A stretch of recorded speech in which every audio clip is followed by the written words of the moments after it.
સુરતની સરકારી શાળા આચાર્ય સંજય પટેલનું નવું ભોપાળું સામે આવ્યું છે। શિક્ષણ સમિતિના સસ્પેન્ડ આચાર્યએ સર્વ શિક્ષા અભિયાનના લાખો રૂપિયા ચાઉ કર્યા હોવાનો આરોપ છે।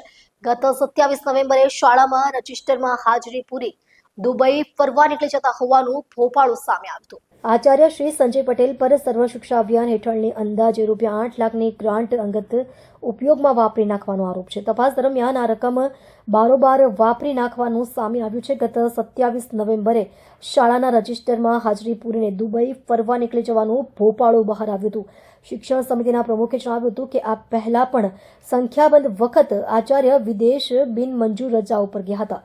શિક્ષણ સમિતિના પ્રમુખે જણાવ્યું કે સસ્પેન્ડેડ આચાર્ય તપાસ પ્રક્રિયામાં સહકાર આપી રહ્યા નથી અને પોતાનો પાસપોર્ટ જમા કરાવી રહ્યા નથી। તેમને 30 દિવસની નોટિસ આપવામાં આવી છે, નહીં તો ટર્મિનલ કાર્યવાહી શરૂ કરવામાં આવશે। તપાસ શરૂ થયા બાદ આચાર્ય શ્રી સંજય પટેલે આરોપ હેઠળની અંદાજિત રૂપિયા 3 લાખની રકમ રજા અને અભિયાનના રૂપિયા શિક્ષણ સમિતિને ભરી દીધા હોવાનું જણાયું છે।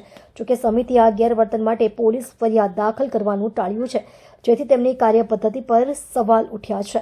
હવે શિક્ષણ સમિતિ 8 માસ સુધી મંજૂરી વિના વપરાયેલી રકમ પર વ્યાજ વસૂલવાની કવાયત કરી રહી છે। આચાર્ય શ્રી સંજય પટેલ અન્ય 2 કાનૂની મામલાઓમાં પણ સંડોવાયેલા છે, જેમાં અમદાવાદ ક્રાઇમ પોલીસે તેમને 20 કિલો સોનાની ચીટિંગ કેસમાં ફરિયાદ કરી હતી। સુરતની અલથાણ પોલીસે તેમને ખોટા દસ્તાવેજો બનાવવાના આરોપ હેઠળ ફરિયાદ દાખલ કરેલી હતી।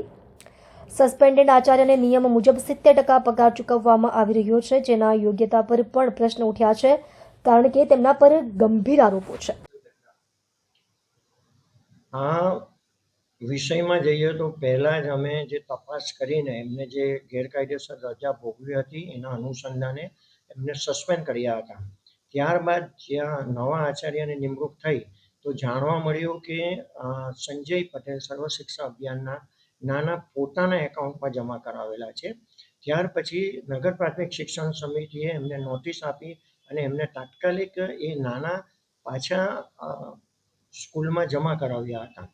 પરંતુ જોવાનો વિષય એ છે કે 6-8 મહિના શિક્ષણ સમિતિના નાણાં વાપર્યા એનું વ્યાજ લેવાનું થાય છે। ત્યારબાદ આપણે જોવા જઈએ તો એમને જે ગેરકાયદેસર રજા ભોગવી છે એના નાણાં પણ આપણે એમની પાસે વસૂલ કરવાના થાય છે। અને આ વિષયના અનુસંધાને પણ અવારનવાર તપાસ માટે એમને બોલાવવામાં આવ્યા છે, પરંતુ એ તપાસમાં સહયોગ કરતા નથી। એમના પાસપોર્ટની માંગણી કરવામાં આવી છે કાયદેસર રીતે। એ પાસપોર્ટ પણ એવું જણાવે છે કે આ પાસપોર્ટ ખોવાઈ ગયો છે અને આના કારણે તપાસમાં વિક્ષેપ પડે છે। હાલ 15-20 દિવસ પહેલાં અમદાવાદ ક્રાઇમ બ્રાન્ચમાંથી એવો લેટર આવ્યો હતો કે તમારા શિક્ષકની અમે ધરપકડ કરી છે કોઈ સોનાની બાબતમાં। ત્યાર પછી નગર પ્રાથમિક શિક્ષણ સમિતિએ અમદાવાદ ક્રાઇમ બ્રાન્ચને એક લેટર લખીને માહિતી માંગી છે। એ માહિતી પણ હજુ સુધી અમારી પાસે આવી નથી અને એ માહિતી જ્યારે અમારી પાસે આવશે તો એ સંજય પટેલ વિરુદ્ધ શું કાર્યવાહી થઈ શકાય, એફઆરઆઈ કરી શકાય એવા પણ પગલાં અમે લઈશું। તેઓ દ્વારા વિદેશ પ્રવાસ વારે કરવામાં આવતો હતો।